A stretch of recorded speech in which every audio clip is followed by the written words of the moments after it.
2021년 경기도의 예비 선생님 안녕하세요. 급식마녀입니다. 오늘 저와 함께 2020년 경기교육 기본계획을 읽어볼 건데요.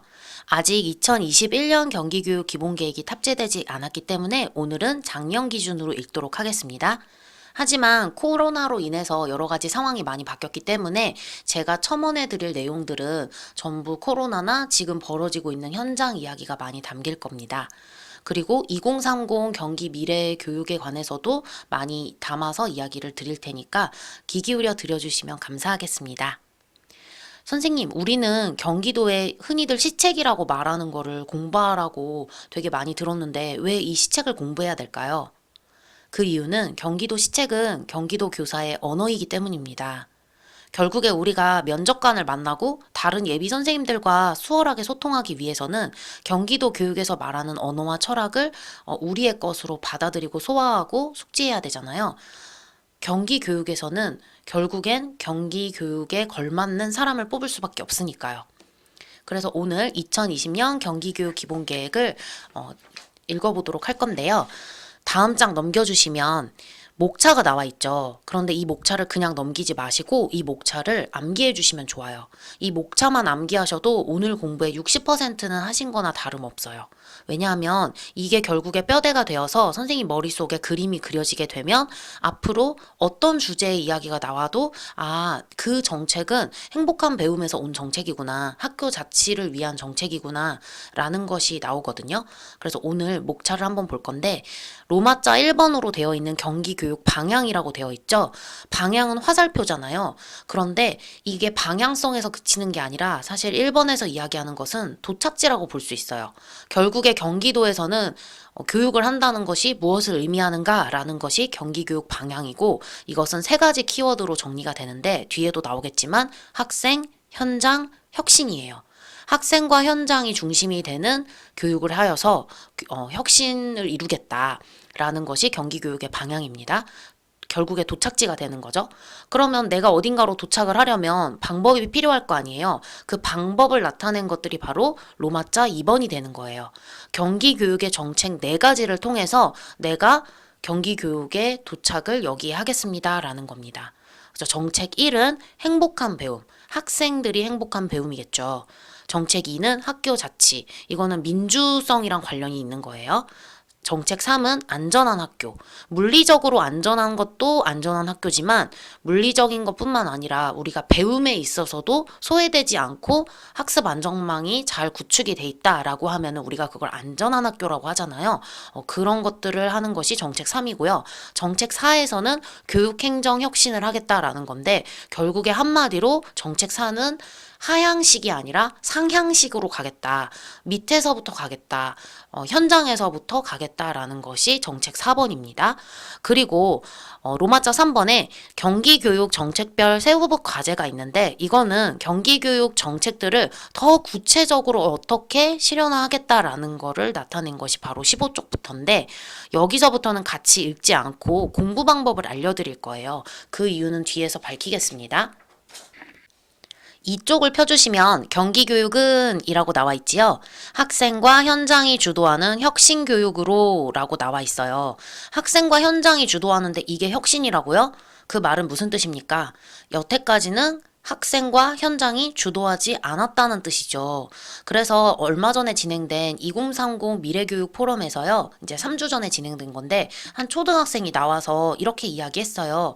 저는 우리 경기도 교육이 학생이 중심이 된다고 이야기하는데 그렇게 생각하지 않는다고. 왜냐하면 중요한 의사결정 같은 경우에는 학생들이 하지 않고 미리 교사가 짜놓은 스케줄대로 따라가거나 아니면 우리가 뭔가 교과를 선택하거나 자유롭게 선택하거나 하는 것이 아니지 않느냐라고 이야기를 했거든요.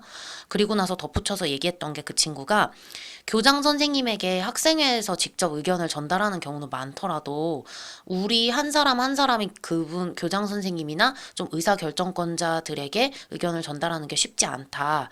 그것이 가능하게끔 만들어지는 플랫폼이 있었으면 좋겠다라고 얘기를 했거든요. 그만큼 학생이 주도하지 않고 있는 상황인 거예요. 그리고 또 교육 현장이 주도하지 않고 있는 상황인 거죠. 결국 우리 경기교육이 지향하고 도착해야 되는 곳은 학생과 현장이 주도하는 혁신교육의 장이다라고 보시면 됩니다. 그렇다면 현장이 주도하지 않는다는 것은 어떤 예를 생각해 볼 수 있을까요?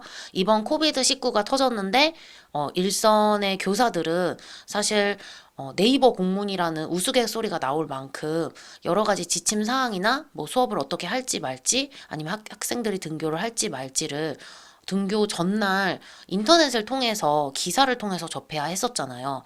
그만큼 소통에 있어서 좀 원활하게 이루어지고 우리 경기 교육 가족들, 교직원이라든지 학생이나 학부모들이 함께 할 수 있는 약간 실시간도 되고 이런 플랫폼이 부재하더라라는 것을 보여주는 것이죠. 그래서 학생과 현장이 주도하는 혁신 교육은 앞으로도 진행될 것이다 라고 보시면 될 것 같아요. 그런데 이를 위해서 다음과 같이 약속을 한다 하면서 8가지 문장이 나왔잖아요. 이 8가지 문장은 좀 암기를 해주셨으면 좋겠어요. 그래서 초반부는 암기할 것이 많은데 이게 왜 암기가 돼야 되냐면 여러분이 면접이나 아니면은 뭐 토의나 여러 가지 상황들 속에서 말문이 막힐 때가 있어요. 그러면 그 말문을 추임새로 좀 꾸며주는 말로 좀 시작할 수 있는 표현들이 요 8가지 표현들이거든요. 그래서 8가지 약속을 하나하나 읽어볼게요. 첫째, 단 한 명의 아이도 포기하지 않겠습니다. 이것은 지금까지는 교실 내에서는 발문을 한다든지 그렇게 함으로써 학생이 학습적으로 소외되지 않도록 하는 방법이 있었잖아요. 그런데 이제 코비드19가 터지고 나서는 학습적 격차가 되게 많이 벌어지고 디지털 리터러시라든지 미디어 리터러시를 해결해야 되는 상황이 왔잖아요. 또는 물리적인 기기가, 디지털 기기가 불평등하게 보급이 되어 있는 상황이기도 하고요. 이런 식으로 지금까지의 단 한 명의 아이를 포기하지 않겠습니다 라고 했던 것과 코비드 상황이 펼쳐지고 나서 이 1번 약속이 이루어지려면 조금 다른 노력이 필요하다라는 거 선생님들이 알고 계시면 좋겠고요. 두 번째 약속은 혁신교육으로 행복한 학교를 만들겠습니다. 세 번째, 마을 교육 공동체와 함께 학생의 성장을 돕겠습니다. 왜 우리 계속 되게 반복적으로 들어왔던 말이 뭐 한 아이를 기르려면 마을 전체가 뭐 이렇게 노력하고 얘를 길러야 된다 이런 얘기 많이 들었잖아요. 그런데 이제 여기서 더 확장되어서 2030 경기 미래교육에서는 지역 교육 거버넌스라는 것을 이야기하거든요. 이거는 이제 마을보다도 조금 더 크고 더 긴밀하고 더 네트워크가 잘 연결되어 있는 상황을 이야기하는 것 같아요. 뭐 포럼을 열어서 공동체가 함께 문제를 해결하고 함께 책임을 지고 또 지역별 학교별로 협동조합을 활성화한다든지 뭐 교육자치 기반을 좀 단단하게 해서 지역사회나 학교, 대학이 서로 연계돼서 아이가 학교에서 배운 내용을 실제로 바깥 세상에서 네트워크 구축된 상태에서 실행에 옮길 수 있는 그런 교육을 펼치겠다라는 거거든요. 그 다음에 4번, 더불어 살아가는 능력을 키우겠습니다. 5번, 교직원의 교육적 지위를 지키겠습니다. 근데 4번이 더불어 살아가는 능력인데 이거는 비단 학생들뿐만 아니라 교사에게도 요구되는 자질인 것 같아요. 이번에 코비드19 터지면서 교사별 교육 과정이 이제 더 이상 뭐 말할 필요가 없을 정도로 정말 교사 한 분 한 분에게 유니크한 독특한 교육 과정이 나타날 정도로 다양한 수업이 이루어졌잖아요. 그만큼 동교과 교사라든지 아니면 나의 동료들, 다른 선생님들, 교직원들 전체가 함께 협력하고 이 문제 사태를 해결해 나가야 되는 상황이 펼쳐진 거죠. 학교에서 어떤 일이 있냐면요. 수업뿐만 아니라 보건 선생님이랑 이토록 자주 이야기할 기회가 있었던가, 이토록 자주 전화 통화를 할 일이 있었던가 싶을 정도로 뭐 유증상자 학생이 나타났다, 아니면은 코로나 유증상으로 얘를 뭐 보건소를 보내야 될지 병원을 보내야 될지 얘를 어떻게 해야 될지 그런 매뉴얼이나 이런 것들이 시시각각으로 계속 바뀌잖아요. 그 단계가 격상되고 함에 따라서 그럴 때마다 보건 선생님이랑 이야기 나누고 학교의 문제를 처리해야 되는데 더불어 살아가고 협력하고 의사소통하는 능력이 없다면 교사든지 학생이든지 이 교육적으로 조금 필요하다라는 거죠. 그 다음에 6번, 학부모의 참여를 확대하고 교육비 부담을 덜겠습니다. 그러니까 앞부분 같은 경우는 이게 민주적인 학교 자치랑도 연결이 되는 거고 뒷부분은 이제 교육비 부담을 덜겠다. 7번, 평등하고 안전한 교육 여건을 마련하겠습니다. 7번이 이번에 되게 중요한 것 같아요. 제가 생각하기에 평등하지 않았어요. 뭐가 평등하지 않았냐면 코비드19가 터지고 나서 저희 학교에 공부 되게 잘하는 친구들 같은 경우는 더 잘하게 됐어요. 제가 봤을 땐 그래요. 왜 그러냐면 국영수 과목이 똑같은 40분, 50분 수업을 실제 학생들과 대면 수업으로 진행했을 때보다 온라인으로 진행했을 때 훨씬 더 밀도 있게 나가거든요. 왜냐면 학생의 반응을 제가 막 살필 기회가 좀 적으니까요. 그러다 보니까 공부를 원래 잘하고 자기주도적 학습 능력이 뛰어난 학생들은 그러니까 많은 양을 알려주더라도 이걸 다 소화를 하는 거죠. 그리고 스스로 공부하고 이거를 심화 공부할 시간이 많기 때문에 훨씬 더 잘하게 되고, 좀 학습 코칭이 필요한 친구들 있죠? 클리닉이 필요한 친구들은 학습 역량이 아직 자기주도적 학습이 이루어지기 어려운 상황이기 때문에 평등하지 않게 격차가 너무 심하게 벌어졌다. 그래서 저희 학교도 이제 시험을 지필평가를 치고 수행평가를 쳐보면 정말 깜짝 놀랄 정도로 이렇게 양극화되는 현상을 보이고 있거든요. 그래서 평등하고 안전한 교육 여건을 마련하는 것이 굉장히 중요하다라는 거고, 이렇게 학습적인 측면 외에도 아까 말씀드렸던 디지털 기기와 관련한 그런 리터러시 능력과 관련한 평등도 이슈가 되고, 8번 학교 현장을 지원하는 공감 행정을 실천하겠습니다 라는 거는 한마디로 상향식으로 가겠다라는 이야기를 하는 거죠. 3쪽을 보실게요. 그래서 경기교육의 중심은 결국 학생과 현장입니다 라고 이야기하고 있습니다.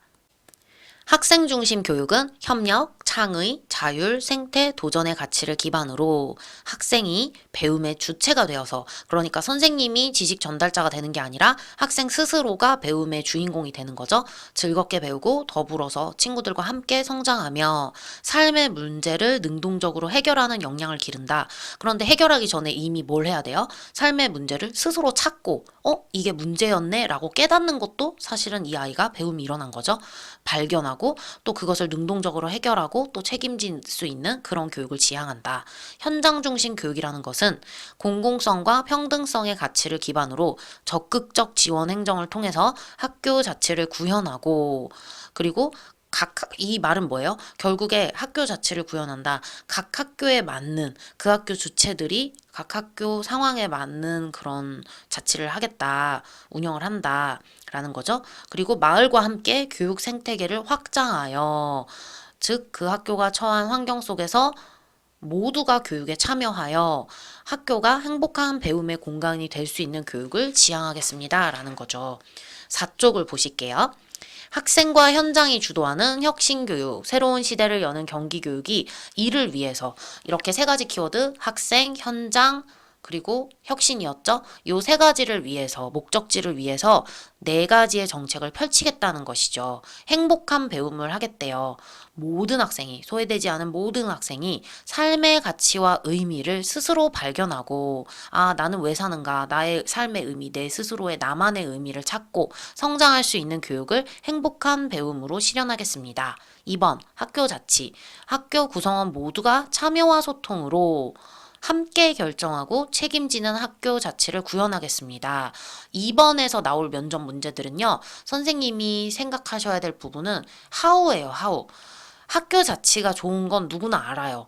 누구나 참여와 소통이 좋은 거 알고 함께 결정하고 책임지는 게 당연하다고 느끼지만, 결국에 학교라는 어떻게 보면 민주적이지 않은 요소들이 굉장히 적지 않은 그 공간 속에서 민주성을 어떻게 실현할 것인가 라는 방법을 많이 고민하셔야 될 것 같아요. 3번, 안전한 학교. 모든 학생이 안전하게 생활하며 물리적으로든 정서적으로든, 그쵸? 안심하고 교육활동에 전념할 수 있도록 안전한 학교를 만들겠습니다. 코비드19랑 연결시키셔야 돼요. 4번, 교육행정 혁신. 학교의 권한과 책임을 강화하고 라는 말은 위에서부터 명령을 하다라는 식으로 하지 않겠다라는 거죠. 그리고 소통하는 행정으로 하겠다. 그래서 이번에 2030 경기 미래교육에서 뭐라고 합니까? 그 플랫폼을 만들겠다고 하잖아요. 경기도 교육의 주체들이 모여서 있는. 이렇게 되면 소통하고 쌍방향으로 하고 실시간으로 하고 다수에게 의사결정을 위한 어떤 제안을 할 수 있는 상황이 되는 거죠. 소수만이 이렇게 의사결정을 위해서 어떤 자기 의견을 전달하는 것이 아니라 다수가 다수에게 가능해지겠죠. 그 다음에 현장주도 교육 정책을 수립하겠다. 상향식 기본 계획 수립으로 학교와 지역사회의 교육 활성화를 지원하는 현장 중심 교육 정책을 실현하겠습니다. 현장의 목소리를 반영하겠습니다. 라는 이야기지요. 정책 1번을 세밀하게 들어가 볼게요. 5쪽에 보시면 행복한 배움이라고 나와 있는데 여러분께서 이렇게 생각하셔야 돼요. 학생들이 언제 행복하냐라는 질문을 던지셔야 돼요. 우리는 언제 행복합니까? 나와 관계가 있어야 되죠. 나랑 상관이 있어야 되죠. 나랑 상관없는 얘기를 하면 관심이 생기나요? 생기지 않죠? 재미가 없죠? 흥미가 떨어지죠? 실제적으로 내 삶에서 중요한 문제를 발견하고 그거를 해결해 줄 수 있는 배움이어야 되는 거예요. 나는 당장 고등 래퍼에 나가고 싶어. 그러면 나한테 랩을 가르쳐 주고 나한테 그 소울을 심어주는 그런 수업이어야 되는 거죠. 그때 행복한 거죠. 그냥 영어 주입식으로 막 달달달 암기시키면 이 아이가 행복할 수가 없겠죠. 그래서 모든 학생이 삶의 가치와 의미를 스스로 발견하고 성장할 수 있는 교육을 행복한 배움으로 실현하겠습니다 하고 있어요. 그렇게 된다면 학교의 모습은 어떻게 펼쳐집니까? 첫째, 학생의 학습 경험을 다양화하며 배움이 일어나는 학교가 되겠죠? 학습 경험의 다양화가 중요한 거예요. 그냥 일괄적으로 주입식 교육하지 말라는 거죠. 두 번째, 삶에서 중요한 문제를 발견하고 그것을 해결해 나가는 역량을 키우는 거예요. 결국에 내가 내 삶의 주체로서 어른으로서 이렇게 살아갈 때 필요한 역량을 학교에서 길러줘라 라는 거고, 세 번째, 체육, 예술과 문화체험을 지역사회와 함께 나누는 학교 안내 교육과 학교 밖의 교육이 서로 별개인 것이 아니라 단절된 것이 아니라 배운 것이 밖에 나가서 쓸모가 있고 또 함께 배우고 밖에 사람들과 함께. 그래서 우리는 행복한 배움을 실현하기 위해 어떤 노력을 하려냐면 구체적으로 학생 중심 교육과정 그리고 학교 혁신을 심화하겠다라는 건데 6쪽을 한번 갈게요.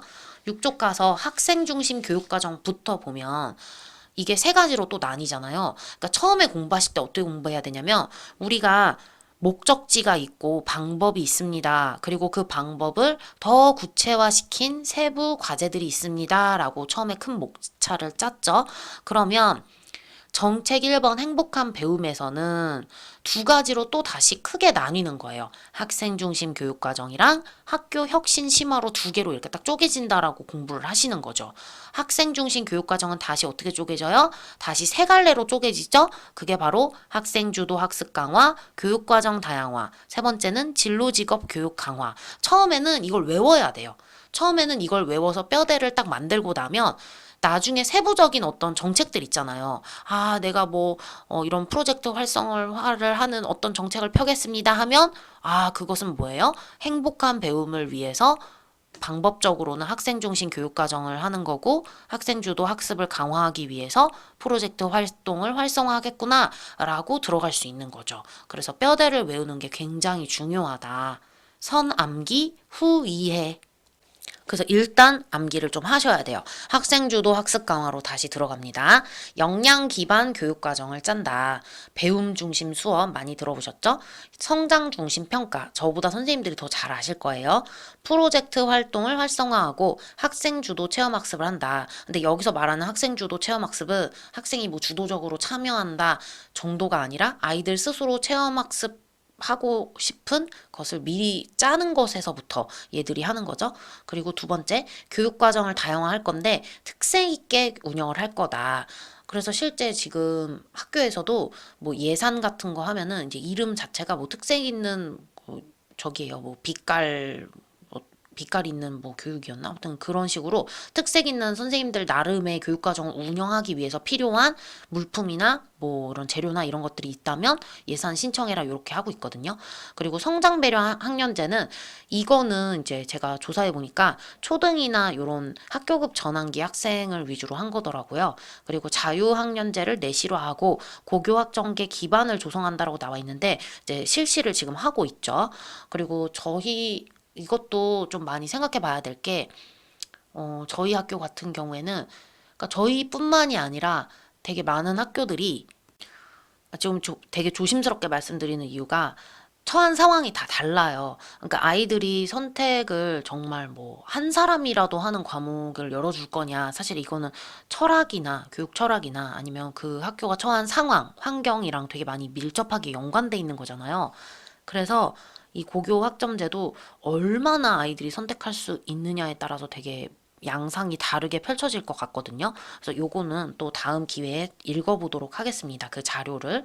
진로 직업교육 강화, 맞춤형 진로 교육을 시행하고 삶을 설계하는 직업교육을 한다. 아무래도 직업교육 같은 경우에는 그 위탁 있잖아요. 위탁 다른 곳으로 아이들 보내가지고 배워오는 것도 있고요. 그리고 이 맞춤형 진로 교육이 약간 큼지막하게 나와 있는데 학교에서 학생들이 이런 프로그램 되게 많이 참여해요.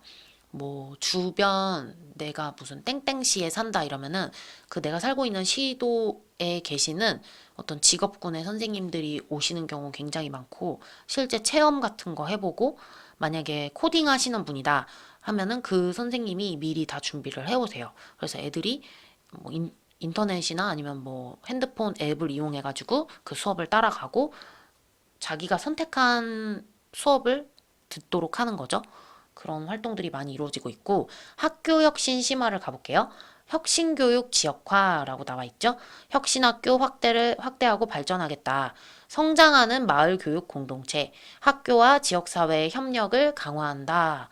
미래교육을 기반할 건데 미래학교 모델 개발 및 적용, 미래형 학습 환경을 조성한다. 이게 그 2030 경기 미래교육에도 뭐라고 나와 있냐면 뭐 학년을 실제로 좀 이렇게 무너뜨린 무학년으로 가는 데도 있고 그리고 되게 혁신적으로 운영하는 그런 학교 있다고 들었거든요.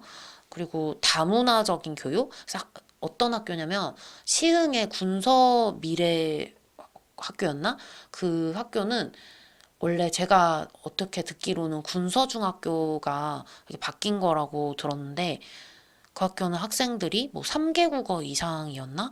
이런 것들을 하는 것이 목표로 잡고 있는 학교도 있거든요. 그런 식으로 좀 미래지향적인 학교들이 있다. 되게 다양한 활동들을 하고 틀에 짜여진 막 교실에서 주입식 수업 받고 막 이런 식의 활동이 아닌 거죠. 교직원 성장 지원, 교직원 성장 단계별 지원을 하겠다라는 거고 이러한 혁신 교육을 지역으로 확장하고 지역 교육 활성화를 통해 암과 삶이 연계된 배움이 이루어지도록 하겠습니다. 여기 중요하죠. 암과 삶이 연계되었다는 거. 그러니까 실제적이라는 거죠. 내가 배운 거, 학습한 거. 그것이 내 삶에도 도움이 되고 연계가 돼 있어서 결국에는 그래야만 내가 흥미를 느껴서 행복한 배움이 이루어질 수 있다라는 거고요. 정책 두 번째 학교 자치로 가겠습니다. 학교 구성원 모두가 참여와 소통으로 함께 결정하고 책임지는 학교 자치를 구현하겠다 하는데 아까 말씀드렸죠? 어떻게가 중요하다고 말씀드렸어요. 이렇게 하게 되면 학교 모습은 어떻게 펼쳐집니까? 첫째, 공동의 비전과 목표를 공유하고 여기까지 읽으니까 뭐 떠오르세요? 혹시 전학공 떠오르진 않으세요? 그쵸. 전문적 학습 공동체가 떠올라요.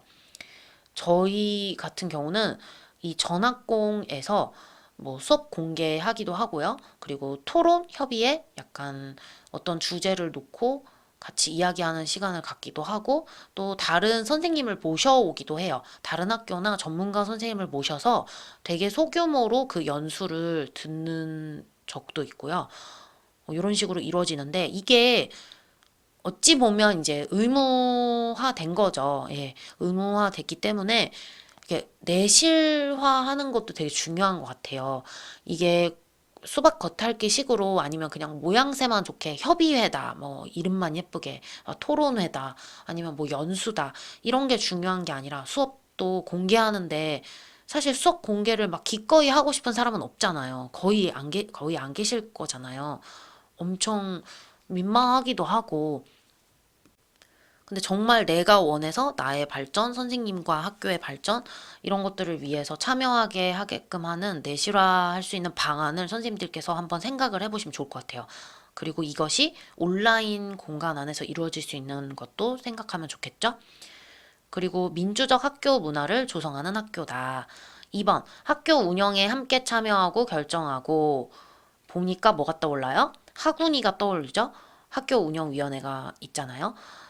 그렇게 함으로써 함께 책임지고 성장하는 학교, 서로의 권리를 존중하고 협력하며 민주적인 삶을 실천하는 학교, 이렇게 나와 있죠. 저는 이제 얼마 전에 급식 선생님, 영양 선생님께 들었는데 학교 운영위원회를 열어서 뭐 급식 메뉴, 작게는 뭐 메뉴라든지 아니면 어떻게 운영할 건지 되게 학교 사항 전반에 대해서 되게 많이 의논하고 거기서 결정되는 것들도 많더라고요. 이런 식으로 학교 운영을 민주화하기도 하고 두 번째 시민교육이라고 나와 있잖아요. 이제 8쪽에 넘겨볼 건데 시민교육 먼저 볼게요. 학생들한테 이 시민 교육을 좀 하는 거죠. 그래서 실천하는 시민을 육성하겠다. 실천 중심 시민 교육 활성화, 청소년 교육 의회 활성화, 평화 통일 교육 확산, 다문화 어울림 교육 활성화, 기후 변화 대응 교육을 하겠다라고 나와 있는데 제가 느끼는 시민 교육은 제안 발표회 같아요. 이거 실제로 많이들 하시잖아요. 저희 학교에서 작년에 대상을 탄 학생들이 있는데 이 친구들이 뭐를 제안했냐면 회장이나 부회장은 투표를 해가지고 뽑잖아요. 그런데 이들이 이루게 되는, 그러니까 이들이 다른 친구들을 데려와서 이루는 총무부라든지 뭐 어떤 게 조직체가 있잖아요. 무슨 부서들이 여러 개 있죠? 그 부서의 부서원들은 왜 민주적으로 뽑지 않느냐, 왜 아름아름으로 일종의 권력을 가진 친구들이 왜 뽑도록 했느냐. 그러지 말고 민주적으로 가자. 포스터도 게시하고 일정 기간 동안 게시하고 면접도 보고 과정을 좀 투명화해서 제대로 거쳐서 민주적 과정을 통해서 선출을 하자라는 제안을 했거든요. 근데 이게 대상을 탔어요.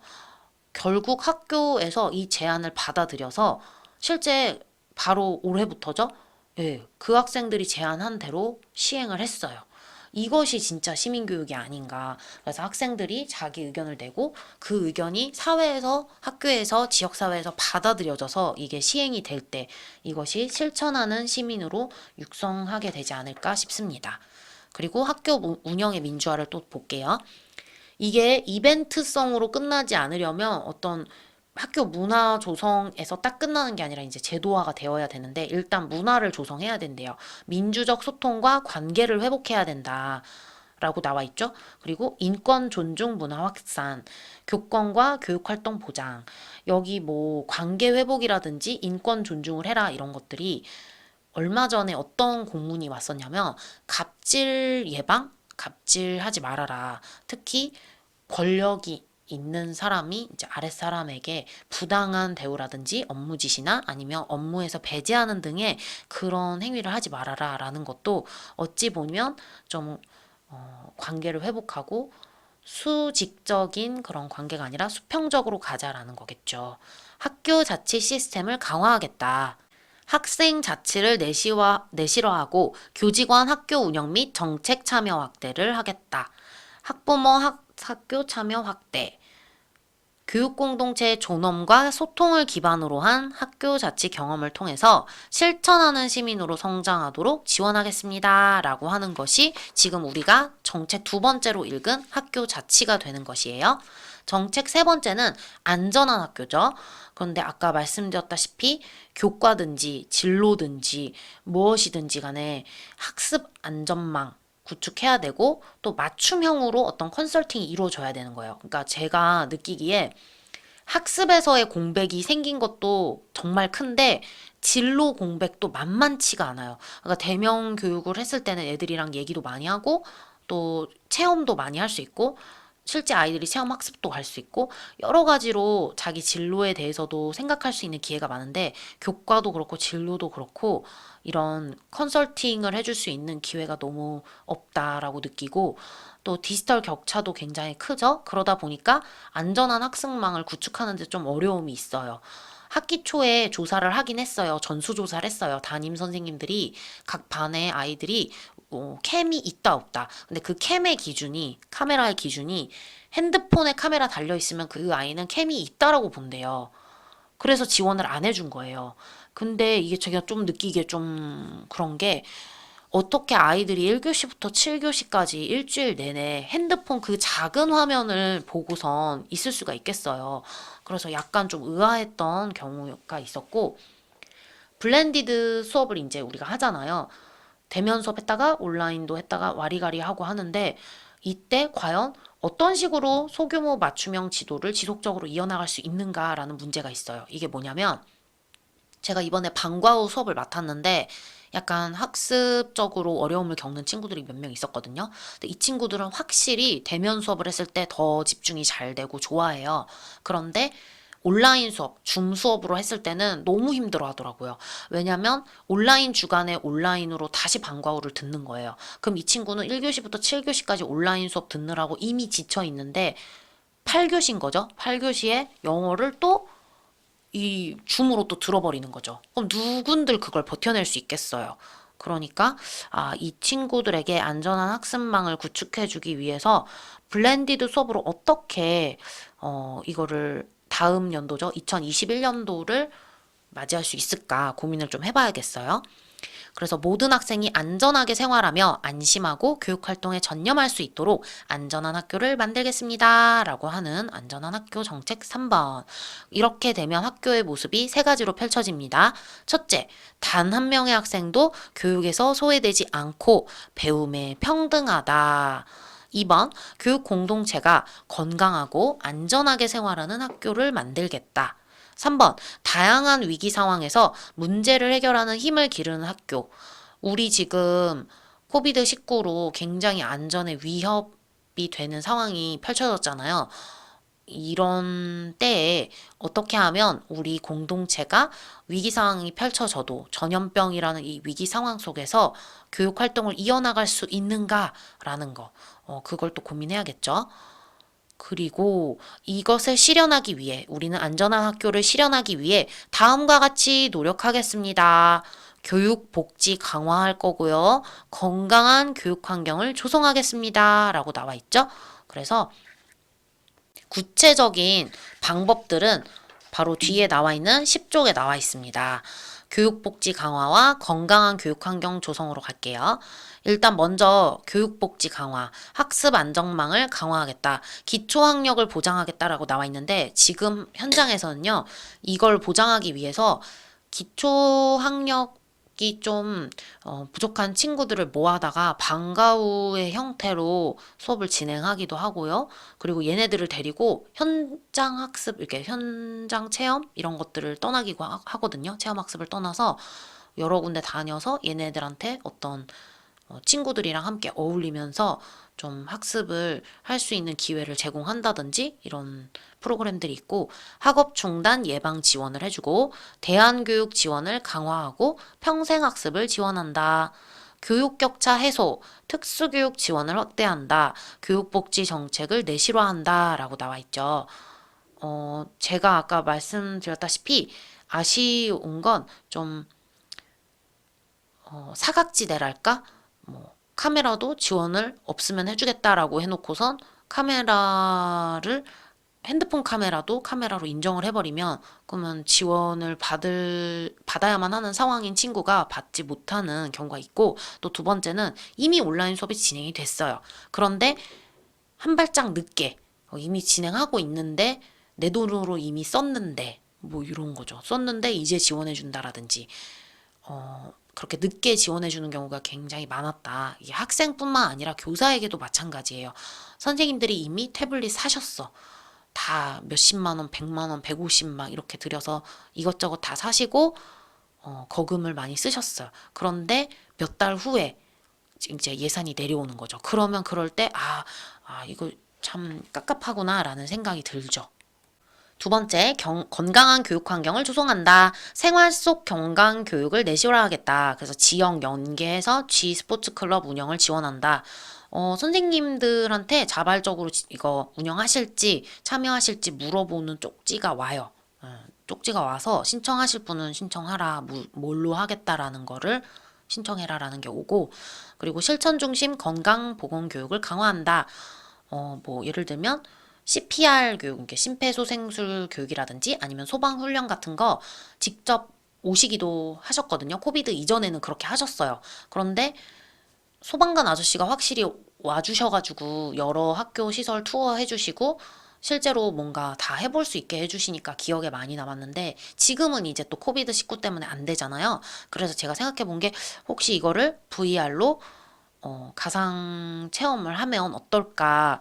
그러면 학생들이 현장에서 정말 실질적으로 체험하는 기분이 들 수도 있고 또 기억에 오랫동안 남는 제대로 된 교육이 되지 않을까라는 생각이 듭니다. 맞춤형 교육급식 지원이라고 나와 있죠. 학교에서요. 알러지가 있으면은 그 알러지를 다 물어봐요. 학기 초에 다 물어보고 조사하고 보건 선생님이랑 잘 소통해가지고 오늘 나오는 급식에는 어떠어떠한 알러지가 있습니다. 이런 거 다 알려주고 그리고 만약에 자기가 속이 안 좋다, 어디가 안 좋다 그러면 미리 신청하면 죽도 따로 받아 먹을 수 있게 해놓고 있거든요. 학교 안전 내실화, 체험 중심 안전교육. 그래서 체험, 아까 말씀드린 소방교육이나 CPR 같은 거 있죠? 그거를 체험 중심으로 하는 게 이제 여기에 해당되죠. 체험 중심 안전교육. 그리고 학교 시설, 교육 환경 안전을 강화하겠다라고 나와 있어요. 사이버 정보 보호, 이게 굉장히 중요하죠. 현장에서 어떤 일이 있었냐면요. 이게 사이버 정보까지는 아닌데, 이 줌 수업을 하면서 굉장히 많은 문제들이 발생해요. 뭐 예를 들면 우리 학교 학생이 다른 학교의 줌 수업에 난입해서 좀 부끄럽지만 난입해서 뭐 장난말 던지고 나온다든지 아니면 반대로 다른 학교 학생이 이쪽에 들어와서 장난말 또 던지고 나간다든지 아니면 뭐 오픈 채팅방이죠. 카카오톡 거기에 정말 모르는 사람이 들어와서 성적인 대화를 하고 혼자 말하고 도망간다든지 이런 것들. 그리고 어떤 저작권 문제 관련해서 우리가 아무래도 EBS 온라인 클래스나 줌이나 여러 가지 뭐 구글이나 이런 상황 속에서 뭔가를 올리고 할 일이 많잖아요. 그럴 때 발생하는 저작권, 그리고 저작권 교육 같은 것들. 그런 것들에 대해서 자기 정보 보호하는 것도 있죠. 개인정보 보호도 있죠. 그런 것도 어떻게 할 것인가라는 거를 고민을 좀 해봐야 돼요. 그리고 이게 지금은 사이버 정보 보호에 관련된 교육이 뭐 영상 틀어주고 PPT 올려주고 하고 있는데 교과랑 좀 연계시켜서 사이버 정보 보호하는 게 자연스럽게 학습할 수 있도록 하는 방법을 이제 좀 생각해 보시면 그것도 좋을 것 같아요. 위기 대응 시스템을 구축한다. 내일 제가 이제 수능을 앞두고 수능 연수를 이제 들어가는데 기사를 얼마 전에 보니까 이제 교육청이랑 소방 쪽이랑 핫라인을 구축하였다라고 어젠가 기사에 나왔더라고요. 그만큼 위기 상황이 왔을 때 어떻게 대응하겠다라는 매뉴얼을 만들어 놓고 안전망을 강화하고 또 아동학대나 학교폭력을 예방하는 그런 시스템을 구축하는 것이 중요하다라고 나와 있죠. 이게 이번에도 되게 중요한 게 아동학대라든지 학교폭력, 그러니까 코비드 블루라는 말 들어보셨죠, 선생님들? 코비드-19 때문에 집에 있는 시간이 많아지고 가족과 함께 있는 시간이 많아지면서 되게 많이 부딪히는 거예요. 그래서 언어적, 신체적 폭력이라든지 아니면 정신적으로 되게 많이 힘들다라는 학생들 되게 많다라고 하거든요. 우울감을 호소하는 젊은 층들도 많죠. 그래서 이런 것들을 어떻게 학교가 케어할 것이냐라는 문제. 그리고 학교 위기 대응 안전망 강화하니까 또 생각난 게 아까 우리 학교에서 쪽지가 온 게 어떤 시나리오를 만들어 보는 거예요. 예를 들면 수능이다. 근데 유증상자가 나왔다. 뭐 시험을 치기 전에 나왔다. 치는 도중에 나왔다. 치고 나서 나왔다. 이런 각각의 상황이 다 다르잖아요. 이거를 다 미리미리 다 생각해 놓는 거예요. 그러면 그 다음에 누구에게 연락해서 무슨 조치를 취하고 어떻게 아이를 케어하겠다라는 그런 위기 상황에 따라서 어떤 조직도 선생님들이 어떤 역할을 맡는다는 걸 확실하게 정해 놓는 거죠. 그러니까 대충 하지 말고 누가 어떤 역할을 맡을지를 구체적으로 정해놓은 시나리오를 보내주셨더라고요, 쪽지로.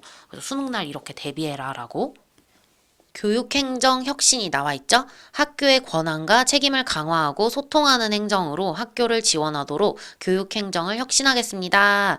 이렇게 하게 되면 세 가지 모습이 나타나는데 첫째, 교육자치 분권을 강화하고 책임감 있게 실천하는 교육행정이다. 당연히 의사결정을 하고 나면 그 의사결정에 대해서 책임을 져야 되잖아요. 교육자치 분권을 강화했다는 얘기는 그 작은 단위별로 그러니까 학교 아니면 작은 지역 이렇게 요런 작은 단위별로 의사결정 권한이 강해졌다는 얘기니까 그것을 책임지는 것도 해야겠죠. 그 다음 두 번째, 현장 중심 정책으로 교육 공동체가 공감하는 교육 행정을 하겠다. 현장 중심으로 정책을 펴지 않으면 당연히 위에서부터 하달받은 명령이나 그런 지원이나 체계는 교육 공동체가 공감할 수가 없겠죠. 그런데 공감할 수 있도록 하겠다라고 하고 있고, 학생 중심 교육과 학교의 성장을 맞춤 지원하는 교육 행정. 결국엔 이거 뭐냐면은 다 테일러드 된 거. 그러니까 다 이렇게 맞춤식으로 가겠다라는 거고, 우리가 일괄적으로 명령 내리지 않겠다라는 거죠. 그래서 이렇게 교육행정 혁신을 실현하기 위해 다음과 같이 노력하겠습니다. 현장 공감 지원 행정을 할 거고요. 교육 자치를 강화하겠습니다. 라고 하는 내용이 12쪽에 나오는 거예요. 현장 공감 지원 행정은 어떻게 할 건데요? 현장 지원 시스템을 개선하고 맞춤형 교육 여건을 조성한다고 하고 있어요. 현장 지원 시스템을 어떻게 개선하는지를 또 살펴보면 지능 정보 기술을 활용한 기반을 구축하겠다. 온라인 통합 지원 시스템을 운영하겠다. 이건 무조건 이제 어찌 보면은 여기 지금까지 읽었던 뭐 소통하겠다라는 그런 것들은 사실 2030 그 미래교육에서 이야기하는 플랫폼이 경기교육에서 일괄된 그 플랫폼이 나온다면 한 방에 다 해결될 문제이기도 하잖아요. 그만큼 우리가 온라인상으로 이 의사소통의 시스템을 옮겨놓는 게 얼마나 중요한 일인지 몰라요. 그죠? 그 다음에 맞춤형 교육 여건을 조성하겠다. 현장 중심 학교 시설 관리를 하고, 지원 중심 교육 행정을 하겠다. 지원해주고 부족한 것이 있다면 더 주고 이런 식으로 하겠다라는 거죠. 교육자치 강화를 볼게요. 학교 자치 지원을 강화한다. 각종 규제나 정비 및 관행을 개선하고 역량 중심으로 인사혁신을 하고 정책 예산 평가 선순환을 하겠다. 이게 뭐냐면 정책을 폈어요. 예산했어. 평가를 내리잖아요. 그러면 그거에 대해서 피드백이잖아요. 결국엔 평가라는 게 피드백이잖아요. 피드백을 줘서 다시 정책에 반영해서 어떤 결과물이 다음번 정책에 잘 반영되어서 다음번에는 좀 더 나아진 그런 정책이 나올 수 있도록 선순환하는 시스템을 만들겠다라는 거고, 교육 공공성 강화하겠다. 유아교육, 고교 평준화 확대하고 사학 공공성을 확보하고 청렴성과 책임성을 강화한다. 그리고 경기교육 정책 홍보를 강화하겠습니다. 라고 나와 있죠. 그래서 뭐 인스타나 이런 거 되게 열심히 하더라고요. 경기도 교육청에서. 소통과 공감을 통한 현장 맞춤형 교육행정으로 학교 자치를 지원하겠습니다. 라고 나와 있지요. 우리가 함께 읽을 부분 여기까지인데, 그럼 뒤에 현장주도 교육 정책 수립이나 아니면은 뭐 이제 경기교육 정책별 세부 과제는 어떻게 해야 합니까? 이렇게 물으실 수 있는데, 결국에 이 13쪽이랑 14쪽 내용 있죠? 이거는 상향식으로 가겠다는 거예요. 상향식으로. 밑에서부터 위로 의견을 받겠다. 그러니까 플랫폼이 정말 있어야겠죠? 그리고 15쪽에 보시면 경기교육 정책별 세부 과제가 있잖아요. 왜 이걸 함께 안 읽냐면요. 결국에 15쪽부터는 이런 거예요. 행복한 배움을 내가 하기 위해서 세부 과제로 역량 기반 교육 과정을 펼칠 건데 그 역량 기반 교육 과정을 어떻게 세부 사업으로 펼쳐 나가겠느냐라고 해서 요소들이 나오는데 사실 이 요소들 중에서 선생님이 이게 무슨 뜻인지 이해가 되지 않는 것들이 엄청 여러 개 나올 수 있거든요. 저도 모르는 거 많고 이 하나하나가 한 줄로라도 이 역량 기반 교육 과정이 뭐구나 라고 내가 공부가 되어 있지 않으면 함께 지금 15쪽부터 끝까지 읽는 게 크게 의미가 없어서 이건 어떻게 공부를 하시냐면 지금부터 15쪽부터 끝까지는 모르는 용어를 형광펜으로 표시를 하시고 그것이 무엇을 의미하는지 제도를 좀 검색해 보세요. 그러면 내가 나중에 성장 중심 평가가 뭐다라고 어느 정책에서 나왔을 때 그 성장 중심 평가를 함으로써 어떤 교육이 행복한 배움이 일어날 수 있겠구나라는 게 머릿속에 확 들어올 수 있거든요. 그래서 15쪽부터 끝까지는 선생님들께서 인터넷에서 모르는 용어나 제도를 검색하셔서 한 줄로라도 이게 뭐를 의미하는구나를 공부하는 시간을 가지시면 되겠습니다. 이렇게 해서 시책을 굉장히 짧게 요약본을 우리가 함께 읽어봤는데요. 현장에서의 이야기를 제가 덧붙였는데 사실 이게 잘 맞아떨어지지 않는 거를 붙였을 수도 있겠다는 생각이 좀 들어서 선생님께서 참고해 주시고 코비드-19 상황에 맞춰서 우리가 2021년 경기교육 세부 계획을 함께 또 2탄으로 읽어보도록 해요.